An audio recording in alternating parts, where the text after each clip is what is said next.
Princess Anne and Prince Edward have just gotten a promotion. The king had been looking to appoint new stand-ins for himself, and it looks like he's found the perfect pick. Except he may be firing a few people. Who are the unlucky royal members not making the cut? Find out as we discuss Princess Anne and Prince Edward's appointments as stand-ins. We'll also be talking about a certain birthday boy, so stick around. First up, Prince Anne and Prince Edward have new duties. King Charles III has been making decisions left and right ever since he took the throne, and his latest seems to be appointing siblings Princess Anne and Prince Edward as his two new counselors of the state. That basically means if, for some reason, the king cannot tend to his duties because he's unwell or any reason, then these two will stand in for him. The news was announced on 15th November, Tuesday, as a signed message was read to the House of Lords. As per the message, the Princess Royal and the Earl of Wessex and Forfar may be called upon to act as councillors of state under the terms of the Regency Acts 1937 to 1953. As a stand-in, the councillors of the state can attend privy council meetings, sign routine documents, receive ambassadors, and even carry out tasks like the state opening of Parliament. The one thing they can't do is invest in prime ministers. Interestingly, King Charles had the honor of state opening the Parliament back when he was a prince for the late Queen earlier this year. Particularly special to be here just a few days before my 70th birthday. Next, let's look at some details. According to the current terms of the Regency Acts, 5 people are allowed to be the councillors of the state. These are the monarch's house, the queen consort, and the first 4 heirs as long as they are over the age of 21. So with those terms, Queen Camilla, Prince William, Prince Harry, Prince Andrew, and his daughter Princess Beatrice can step in the king's place. But there's just a teeny tiny problem with 2 names on that list. Let's take a look at people who can't be stand-ins. For those of you who don't keep up with the royal family and are unaware of Prince Andrew's problems, let us enlighten you. The king's brother was kicked out of the royal family back in 2019. You know, just like Prince Harry and Meghan right now. But things were a tad bit serious in his case. You see, the Duke of York's crime was being friends with Jeffrey Epstein. You know, the one. And to make matters worse, he was accused of abusing Virginia Giuffre back when she was a minor. Although the lawsuit was settled for a £1 million sum, the prince was stripped of his royal titles. Honestly, deserved. Then we have Prince Harry. You know the story with that one. He wasn't stripped off of his titles and duties. Instead, the Duke of Sussex was the one doing the walking. He handed in his resignation to the royal family in 2021 and then moved with Meghan and his 2 kids to the States. Prince Harry apparently grew tired of the blatant racism by the family. Sadly, it's been a year and things have not improved between the 2 parties. With so much drama involved, of course, the king was not gonna drop these 2 names. He would risk inciting the wrath of the royal family, and something tells us he doesn't want to do that in his first year as king. And of the duties and heavy responsibilities of sovereignty, which have now passed to me.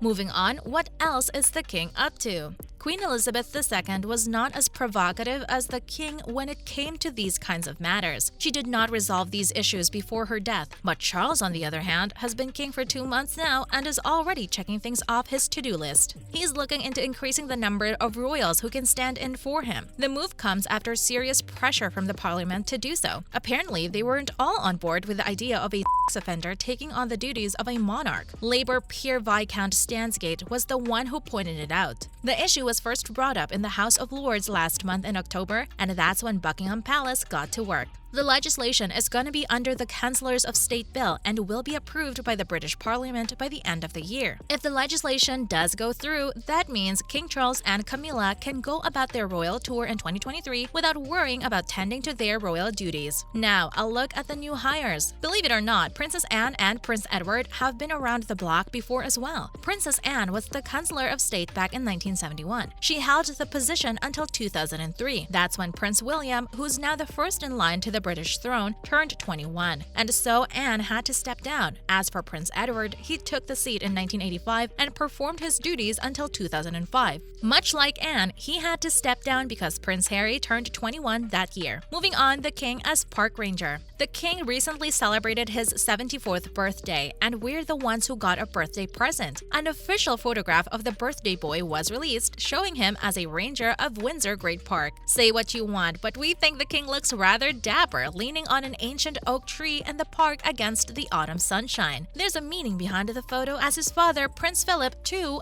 had the role once for almost 70 years. Interestingly, the role has existed ever since back in the 16th century. With his new role as the park ranger, the king is the steward of the UK's oldest landed estate. Is he the best man for the job? We'll have to say yes, since the new monarch has been known as an enthusiastic environmentalist. With that said, Berkshire Park, seeing 5 million visitors every year, is plenty safe in the hands of its new custodian. Prince Philip did rather well with it, as it was under his stewardship that red deer were reintroduced. Coming up, how do people feel about the new decision? Well, Paul Sedgwick is certainly happy with the arrangement. He's the Crown Estate Managing Director and Deputy Ranger of Windsor Great Park, and he's honored to have the king take on the traditional role. After all, the royal family has a 1,000-year history with the estate, and no, we did not get that figure wrong. According to Paul, Windsor has a wonderful heritage with many natural habitats that must be preserved. This is where His Majesty's passion for the environment and the natural world comes in. The park is trying to be the center of excellence for environment best practices and enhancing the Great Park for generations to come. Hopefully, the king will help achieve that goal. He certainly has big shoes to fill, with his father taking on the role before him. Lots of pressure, huh? Next, how did the king celebrate his new birthday? Now let's get on to the more important question. Just how did the king celebrate his first birthday as the new monarch? Well, the happy birthday song was played for the birthday boy outside the palace on November 14, with special appreciation for the band of the household cavalry during the changing of the guard ceremony. After that, gun salutes were fired all across London. The Honourable Artillery Company joined in with a 62-gun salute at the Tower of London, while the King's Troop Royal Horse Artillery joined in on the celebrations with 41 volleys. There's been a long tradition of the monarch having a separate official birthday in summer, with the troop being the color of parade. Queen Elizabeth celebrated hers in mid-June. Whether King Charles will hold up the tradition is up in the air. Prince William and Kate Middleton took to social media to wish the king a happy birthday. The new monarch also received wishes from the Royal Collection's Trust account as they shared a photo of young Charles kissing Anne's hand. Finally, how did he celebrate his birthday in the past? Sure, this is his first as the new monarch of the state, but King Charles is no stranger to lavish birthday parties. Back when he turned 50 in 1998, the prince was caught attending the recording of a star-studded televised birthday gala at London's Lyceum Theatre. It was to raise money for the Prince's Trust charity. He was joined by Rowan Atkinson for a special comedy sketch. Even Gary Halliwell, a former Spice Girls member, made an appearance. In fact, she sang happy birthday to the king.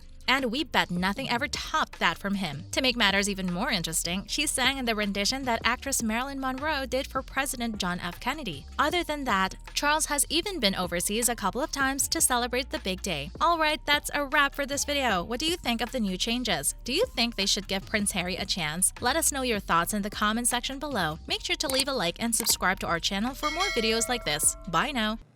Was an inspiration, an example to me